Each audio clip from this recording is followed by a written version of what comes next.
Hi, welcome to the Belfry. This is the Brabazon Golf Course. My name is Chris Ryan, and in this video we're talking all about your iron clubs. We're talking about how you can hit more down on the golf ball, but more importantly, the correct way to do this. Just before we get started, in the corner of the screen you should have all the details for my social media accounts, so if you don't already, please go ahead and follow me on those. So we're talking about the irons, we're talking about strike, and we're talking or addressing those golfers out there who tend to be very shallow. They tend to pick the ball off the top of the turf, and even with their short irons, they don't tend to take divots. These golfers often would like to take divots because they believe that's going to help them strike the ball better, it's going to help them flight the ball better, and ultimately it's going to help them hit that ball a little bit further. And we would tend to find that those things do happen when we can start to increase the amount of down we have in our golf club. Just before we go through exactly what we're going to do, just one little point to note: hitting down on the golf ball is never the goal. The goal is to achieve a much better delivery of the golf club, with a much more efficient strike, with a much more controllable amount of dynamic loft. And when we do all those things, we often find that the attack angle is negative and there is a divot after the golf ball. But the divot is not the be-all end-all. The divot is just the result of often making some better moves into impact. I have seen plenty of great golfers who flight the ball fantastically, hit the ball huge distances, but don't take a divot, because I can still achieve a great impact position here with the hands forward and the club de-lofted, but I can still have my attack angle relatively shallow. So taking a divot is not the sort of main focus here. But if we're going to start to achieve some better delivery positions and you start to hit the ball a little bit more as you would like to, you may well find that you are starting to take divots as your attack angle gets a little bit steeper. So let's just talk about impact. If I'm going to have a negative attack angle, which means the club is traveling downwards as it makes contact with the ball, that means that my hands generally have to be in front of that golf ball and in front of the club head at impact. So if I can achieve an impact where my hands are forwards, there is a greater chance of the club descending into the golf ball. And this is really what we're trying to do with the golfers that we coach. Now, just because this part of the club head, is descending into the ball, that does not mean that everything else is traveling in that direction. So, as my golf club is descending into the ball and traveling downwards, so I have a negative attack angle, the grip here, my hand, my hip, and my shoulder are all moving away from the ground. They are moving upwards as the club head is traveling downwards. And that is really the first concept that we need to understand. Because the club head is traveling downwards, that does not mean that the rest of you is traveling downwards as well.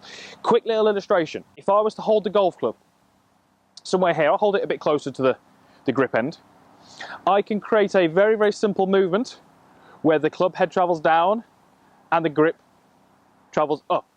This is not exactly what happens in the golf swing, but this is a very good way for us to visualize what's happening. So, to the point where, for me to hit down, the grip has to move up. Now, if the grip is going to move up, it would make sense that my hand moves up, it would make sense that my shoulder moves up, and it would make sense that my hips move up. So, this brings us on to our second point. If the handle is going to be moving up at impact, and we are to strike the ball correctly, it would suggest and it makes sense that some point before that, the grip end of the club had to be lower. And that's really our second key point in how you're going to deliver that golf club into that golf ball. If at setup, you can see how high the grip end is, I need to ensure that at some point in my downswing, probably when the club passes my trail thigh, the grip of the golf club is lower than it was at setup.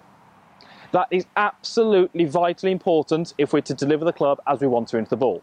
What that's going to allow me to do is it's going to allow me to move the handle upwards, but still have the club head going downwards. So you can see this movement of the grip coming up and the club going down. Now, very simply, if I achieve a last parallel delivery position and the handle was never got lower than it was at setup, either the handle's going to raise and I'll top the ball, or the golfer's going to start to stall the lead shoulder movement, they're going to start to stall the lead hip movement, and they're going to try, in an attempt to hit down, to move the whole golf club down towards the ground in this fashion here. So they're effectively trying to hit down by moving the whole golf club down in this fashion here. This is a fantastic way to reduce the speed in your swing. It's a fantastic way to reduce and store the pivot. It's not a great way to hit down on the golf ball. But again, for me, a lot of this is concept. A lot of golfers are from the top trying to move the hands down into the ball, believing that that's how we strike down. We strike down by creating a delivery where the grip of the club is lower. We are then able to rotate our body and push away from the ground as the club head goes down. You can see here how I can send the club head down, but everything else is going up. But in order to do that, the grip has to be lower as it passes my trail thigh. Absolutely vitally important. So, concept, absolutely key. It's not a bad idea to try and practice that with a reflection or in a mirror and just check the grip height, get it lower at this point, and now I can rotate, I can start to push, and I can start to send the club head down into the golf ball.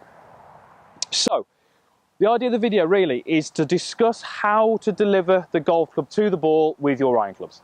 If we can do that, what we find is the golfer is able to use the pivot correctly. They're able to start to extend and rotate better. And as a result, we often strike the ball better. The knock-on effect to that is that we often take divots. Now, as I said at the start, the divot wasn't the sort of main goal. Delivering the club correctly was, and the divot is the end result. So let me go ahead and hit one. This is the par 5. I've only got a 6 iron, so I obviously wouldn't normally hit this club off the tee, but let's go ahead and give it a hit.